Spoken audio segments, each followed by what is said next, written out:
Well, go on, traders. Yeah, the traders here again.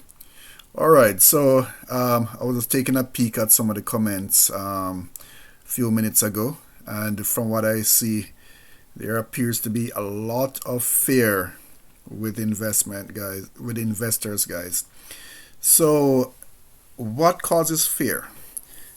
Fear is all about emotions.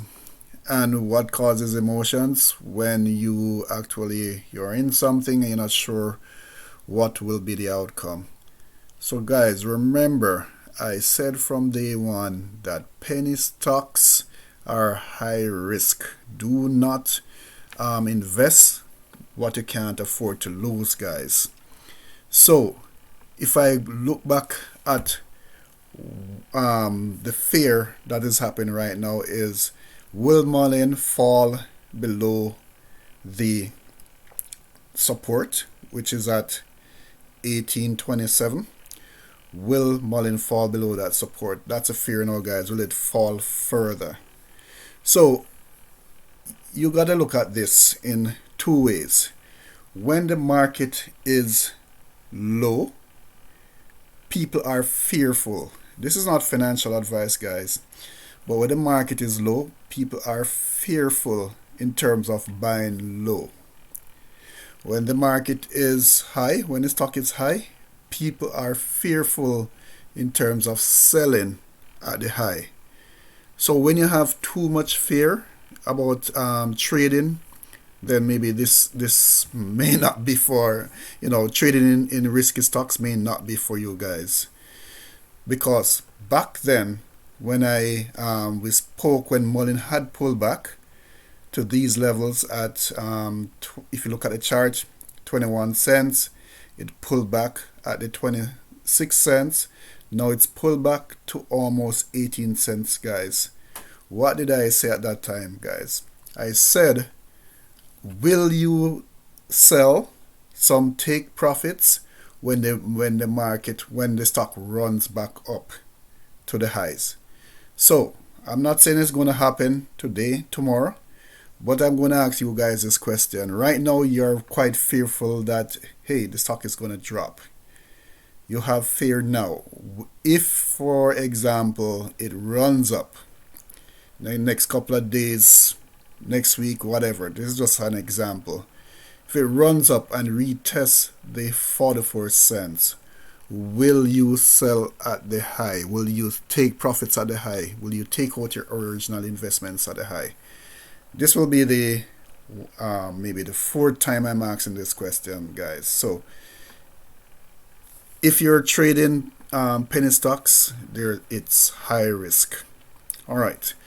With that said, let's take a look and see what's going on with Mullen here. So as I mentioned before, it broke through our support, the support level at 21 cents.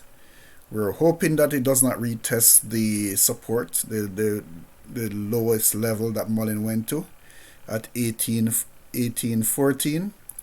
So far, let's zoom in and see what happened.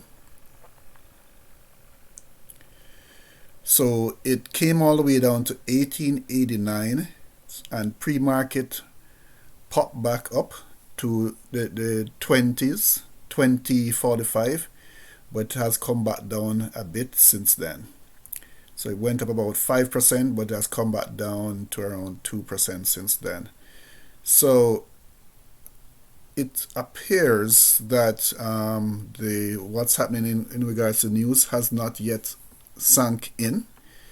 So let's take a peek and see what's going on Yahoo Finance with regards to any news. So on Yahoo Finance, it finally is showing that Nasdaq approves the 180-day extension for Mullen to meet the minimum bid price. It is showing that Mullen to unveil first two EV commercial products at a workshop show this week. So that means it is not yet unveiled. We spoke about RRDS select Mullen Automotive as the exclusive provider for Class 1 EV cargo vans. So quite a good bit of PR is coming in, but not enough to move the stock as yet, guys. So I'm not sure if the market needs to catch up or what's the case. But if we look at the overall market yesterday, the market was basically flat. The TSX flat, S&P flat, the Dow basically flat. Muln dropped 9%. It's back up at this time of the recording. It's back up 2.3%. Market cap, there was a sell-off yesterday, so we're hovering a little bit below 400 million. Now it's at 331 million. Volume came in much higher than the average, came in at 262 million, while the average volume is 215. So there was a lot of selling yesterday. In terms of comparisons to the comp, Lucid flat, Rivian went up 3%, NEO went up 2%. Alright, so let's take a look and see what's going on with the options. See how much volume is what's happening on that side. So call volume is 26,000, came in at 26,000. So there are calls being bought. Puts, very minimal number of puts. In terms of what's happening for this week, open interest is 13,000, which is low. Next week, 33,000, which is on average for Muln, and then the following week it's low again. So not much happening in terms of volume right now. So I guess we will kind of wait and see, if the market will absorb some of the PR, if there will be an unveiling of at the workshop day in terms of Muln products. But on the chart itself, we're seeing that the RSI is way oversold.